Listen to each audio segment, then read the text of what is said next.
자, 오늘 또 예배 자리에 오신 여러분을 환영하고 축복을 합니다. 불이 났어요. 불 났으면 가장 먼저 뭐를 합니까? 전화를 들고 119에 전화를 합니다. 지금은 다 그렇게 해요. 불 그러면 119 전화를 하게 되죠. 그러면 119 소방서는 항상 이 준비, 스탠바이 상태가 되어 있기 때문에 어디서 불났다 그러면 아주 빠른 시간 안에 현장에 도착을 하죠. 그래서 화재를 진압하기 시작을 합니다. 자, 이처럼 지금은 우리나라뿐만 아니고 다른 나라들도 이 소방, 이 시설, 또 소방 관련 훈련들이 잘 되어 있어서 금방 화재를 진압을 하고 이렇게 활동을 하죠. 그런데 처음부터 이렇게 소방서가 생기고 소방관이 있었던 게 아닙니다. 저희가 어릴 때만 해도 소방서라는 게 없었어요. 그 당시만 해도 불 나면요, 각자 알아서 밖에서 들고 껐습니다. 소방서가 생긴 지가 그렇게 오래되지는 않았어요.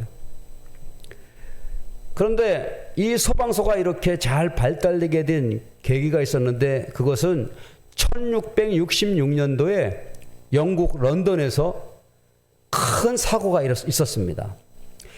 1600년대 영국은 런던은 이 집이 전부 다 붙어 있었어요. 집집마다 다 붙어 있어가지고 한 곳에 불 나면 같이 화재가 나게 되는 그러한 구조가 있는데요. 어느 날 빵집에서 오븐이 과열돼가지고 불이 났습니다. 그런데 그 불을 끌 수가 없었어요.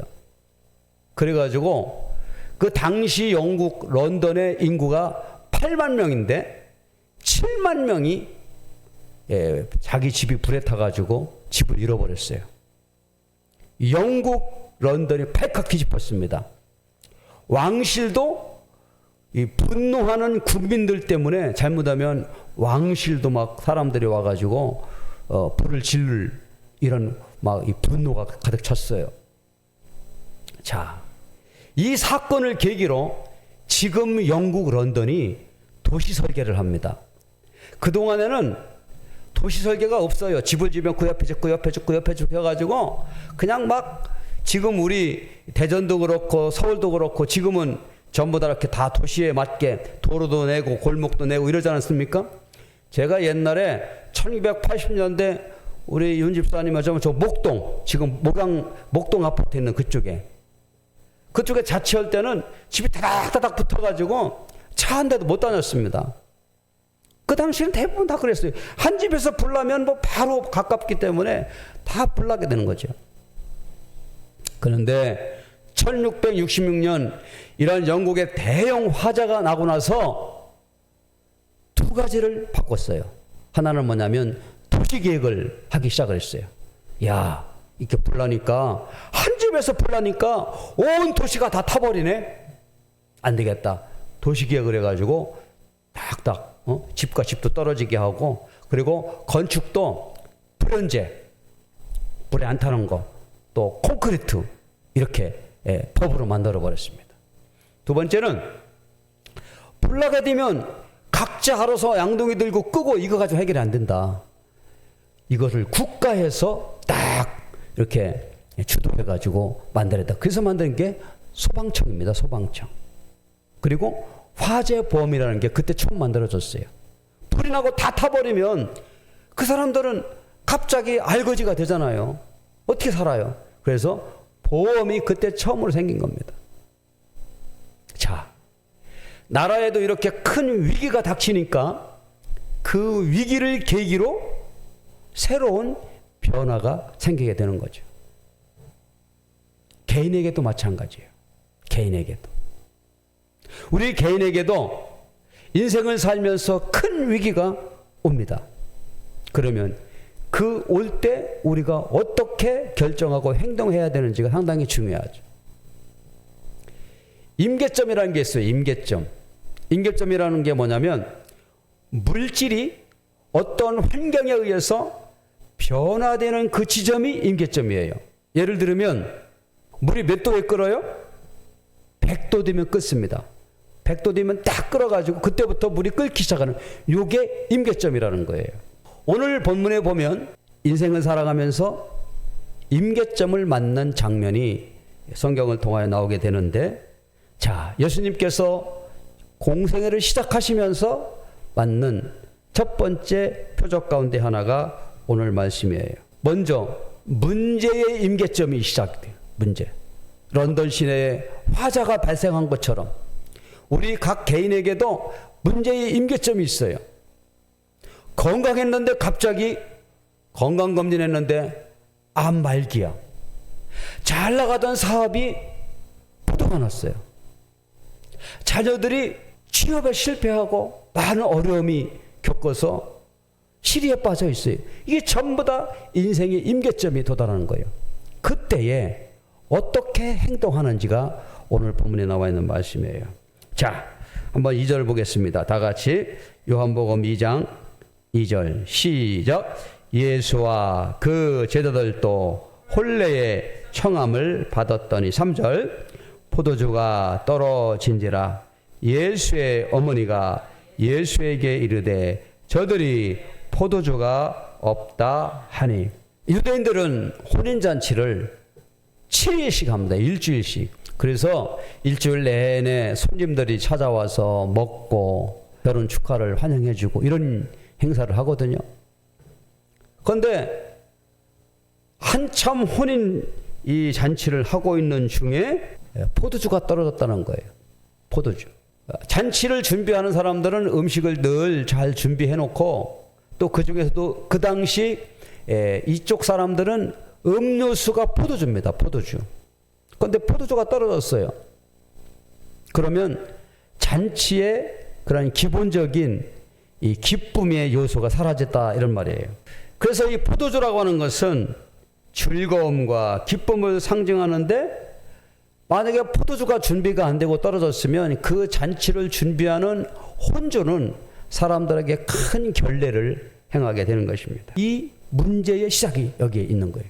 그동안 우리도 인생을 살면서 나름 자부심을 가지고 살아오고 나름 성공했다고 살아왔지만 그 어느 순간에 나락으로 떨어지는 경우가 많이 있어요.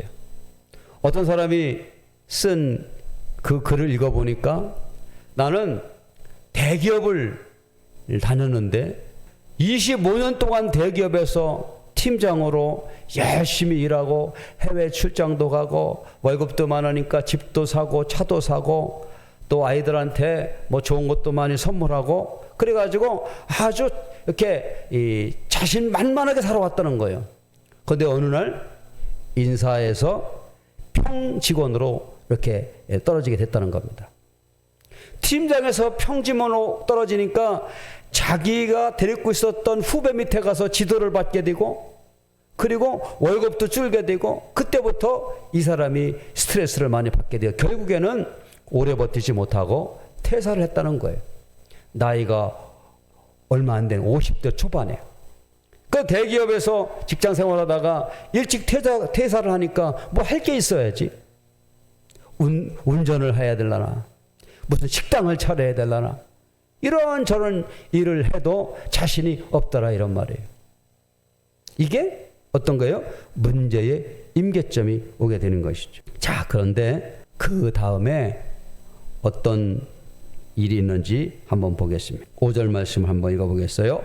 시작. 그의 어머니가 하인들에게 이르되 너희에게 무슨 말씀을 하시든지 그대로 하라 하니라. 문제가 생겼어요. 근데 그 문제를 예수님에게로 가지고 간 거예요. 누가? 그 잔치에 참여했던 예수님의 어머니가 얘기한 거예요. 포도주가 떨어졌다는 소식을 한 그 어머니, 예수님의 어머니가 예수님에게 종들을 시켜서 가지고 간 것입니다. 그러면서 이렇게 얘기했어요. 그 어머니가 하인들에게 이르되 너희에게 무슨 말씀을 하시든지 그대로 하라 하니라 라고 하는 거예요. 그대로 해라. 이 얘기는 무슨 얘기입니까? 순종해라 이런 말이죠. 순종해라. 예수님이 무슨 말씀을 하시든지 순종하라 그런 말이에요. 순종의 임계점. 여호수아 6장에 가보면 이스라엘 백성들이 가나안을 앞두고 이제 여리고 성이라고 하는 그 성 앞에 오게 되는데, 여리고 성을 지나가지 않고는 가나안을 들어갈 수가 없어요.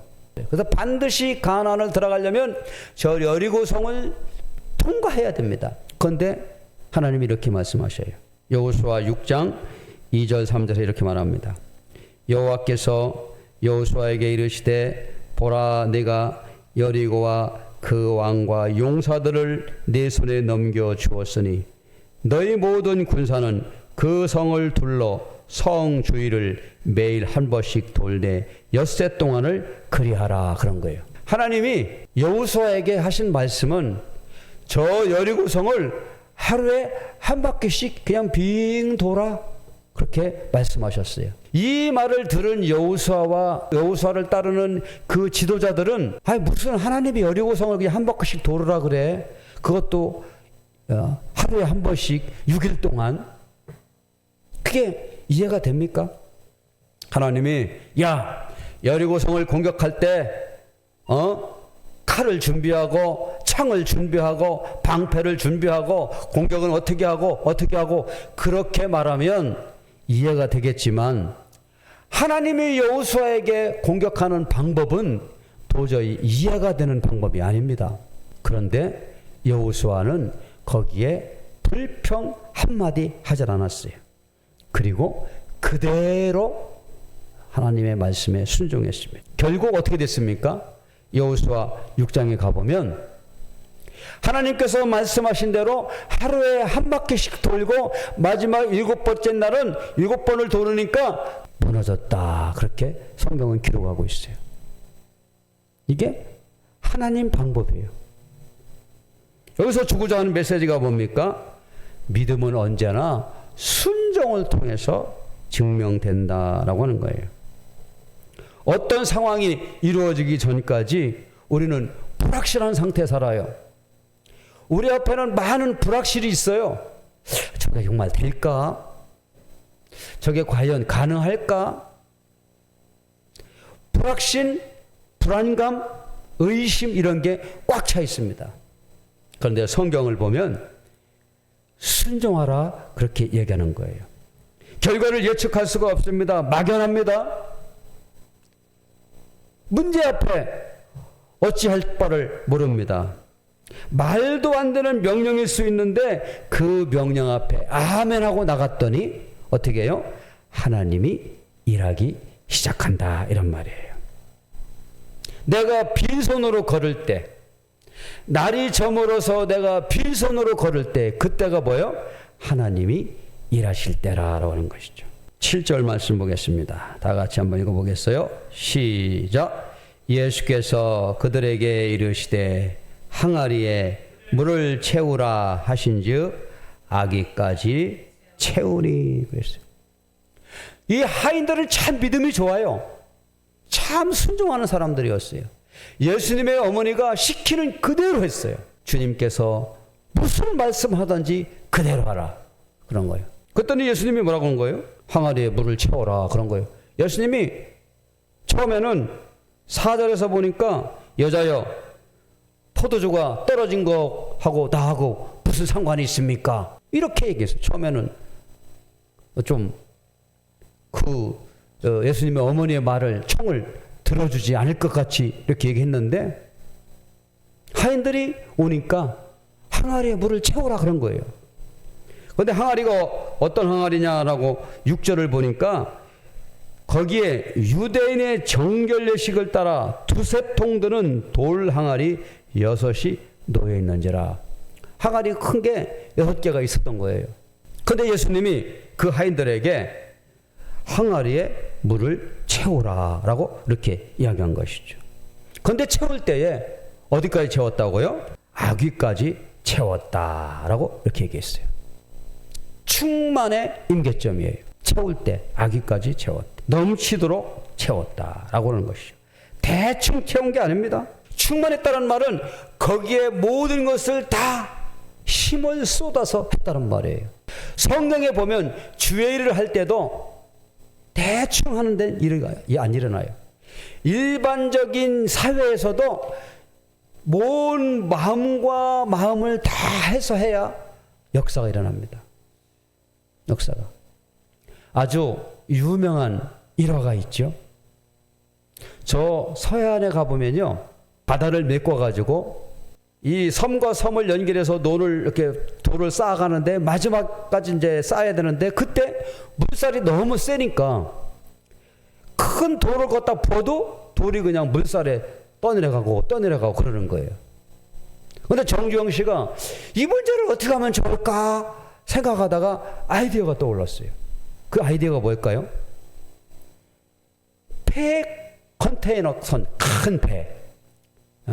자동차도 이 폐차시킬 자동차가 있잖아요. 배도 그런 게 있어요. 배도 이제 폐선을 처리할 그런 배가 있는데 그 폐선을 거기까지 끌고 와가지고 그것을 물살 센 데 앞에다가 딱 이렇게 잠기게 해가지고 물살을 완화시킨 후에 거기에다 그 사이에 큰 돌을 넣어서 마지막 공정을 마무리하는 거예요. 정주영 회장이 그 아이디어를 가지고 그 담당자들에게 얘기를 했더니 담당자들이 고개를 저었는 거예요. 아, 회장님, 아직까지 그런 공법은 써보질 못했습니다. 그렇게 부정적인 말을 한 거예요. 그때 정주영 회장이 그런 말 했다고 합니다. 임자 해봤어? 해보지도 안 하고 왜 자꾸 그런 말을 해? 해봐! 라고 해서 정주영 회장이 명령해가지고 그 당시 그대로 해가지고 결국 만을 막는 그 일을 했다고 아주 그 당시 유명한 일화가 있습니다. 충만의 임계점이에요. 물을 채우는데 아기까지 채우는 거예요. 하나님 앞에 하나님의 백성들이 헌신할 때 온 마음을 다 헌신하는 겁니다. 기도할 때도 마음을 다해서 기도하는 겁니다. 예배를 드릴 때에도 하나님 앞에 정말로 전심으로 예배를 드리는 거예요.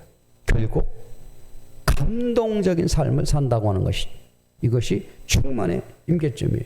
누가복음 8장 43절에서 44절에 보면 12년 동안 혈루증에 앓았던 한 여인에 대한 얘기가 나옵니다. 12년. 2년도 아니고 12년. 이 사람은 12년 동안에 자기 병 때문에 아무것도 못해요.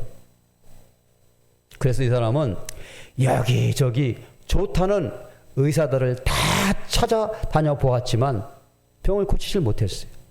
그런데 듣기로는 예수님이 못 고치는 병이 없다는 거예요. 귀가 솔깃해졌습니다. 그래, 그럼 난 예수님 만나야 되겠다. 그래가지고 이 사람이 물어 예수님이 들어왔어요. 이 혈루증 걸린 여인은 오랫동안 혈루증이 걸렸기 때문에 얼굴도 뺏싹 마른 데다가 병색이 누가 봐도 있는 사람이 있죠. 그리고 혈루증은 부정한 이 병이라 그래서 사람들이 혈루증은 부정한 여인 취급을 해가지고 가까이 오지는 걸 싫어했어요. 그걸 이 여인도 압니다. 그러나 이 여인은 예수님 만나기만 하면 내 병이 고칠 것 같은데 만날 수가 있어야지. 그래서 예수님한테 찾아가가지고 예수님, 내가 병에 걸렸습니다. 나의 병 좀 고쳐주세요. 그럴 만한 환경이 안 되는 거예요. 그래서 이 여인이 어떻게 했습니까? 예수님이 있는 자리에 많은 사람들이 예수님 앞에 왔을 때에 예수님의 옷자락이 나에게 스쳐만 지나가도 내 병이 나을 거라라고 하는 그런 믿음을 갖고 예수님 앞에 갔어요.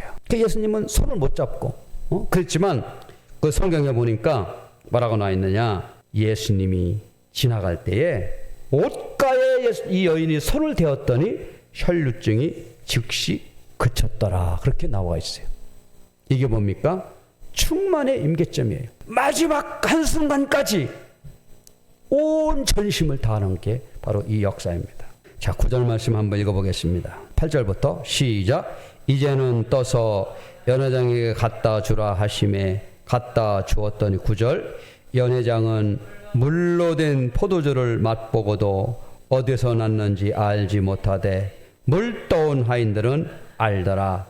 연회장이 신랑을 불러, 이렇게 말했어요. 문제의 임계점, 순종의 임계점, 충만의 임계점, 거기에서 뭐가 나요?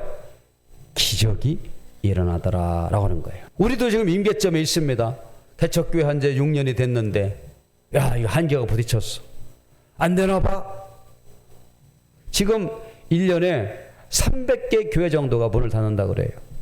우리나라에서. 모두가 다 어렵고 힘든 환경이에요.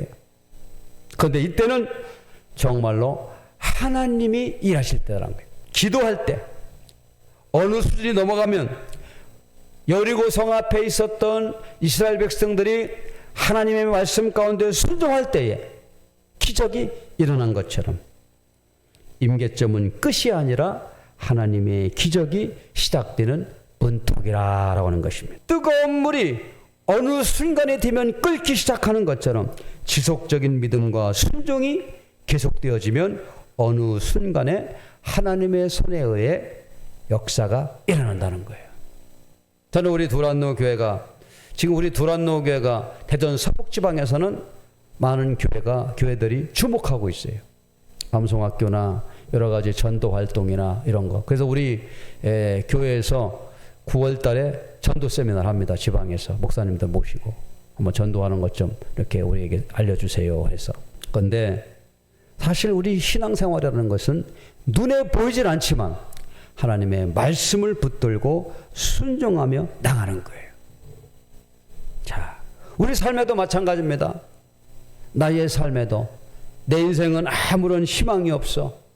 많은 사람들이 절망하고 좌절하는 그때 절망의 임계점, 아무것도 할 수 없다는 그 임계점에 도달했을 때에 여기 같이 오늘 말씀과 같이 문제를 예수님 앞에 갖고 가는 거예요. 그리고 하나님의 말씀 앞에 드리는 겁니다. 순종하는 거예요. 그리고 거기에 충만함으로 아귀까지 채우는 것처럼 온 전심을 다해 나아가면 물이 변하여 포도주가 된다라고 하는 말씀이에요. 임계점에 있을 때 우리 주님을 만날 수가 있어요. 제가 지난주에 전라북도 완주에 있는 기도원에 잠깐 가서 어느 분의 설교를 들은 적이 있어요. 근데 그 강사 목사님은 그분도 목회를 하는데 너무 힘들고 어려워서 이제는 목회고 뭐고 나 이제 다 죽겠다라고 그렇게 말하고 하나님 앞에 기도하고 나갔는데 하나님께서 그 임계점에 도달하니까 하나님께서 사람들을 붙여주시고 물질도 붙여주셔서 지금은 그 목회가 많은 사람들에게 도전과 또 용기를 주는 그런 목회를 하고 있고 또 다니면서 간증도 하고 있는 것을 저희가 보았습니다. 그렇습니다. 우리 인생의 임계점에 있을 때 문제를 주님 앞에 가지고 가고 주님이 말씀하신 대로 순종하고 그 순종에 적당히 순종하는 것이 아니라 악의까지 채우는 것 같이 충만히 순종하면 하나님이 일하신다라는 말씀이에요. 오늘 이 표적은 예수님께서 사역하실 때 첫 번째 나타났던 표적이 바로 이 가나 혼인잔치의 표적입니다. 인생의 문제, 임계점에 있을 때 내게로 오라. 내가 너희를 쉬게 하고 문제를 해결하리라는 말씀의 의미가 우리에게 교훈으로 다가오고 있습니다. 임계점은 끝이 아니라 하나님의 기적이 시작되는 시작점이라는 것을 깨닫고 오늘 하루도 믿음으로 한 주도 출발하기를 주의 이름으로 축원을 드립니다. 기도합시다.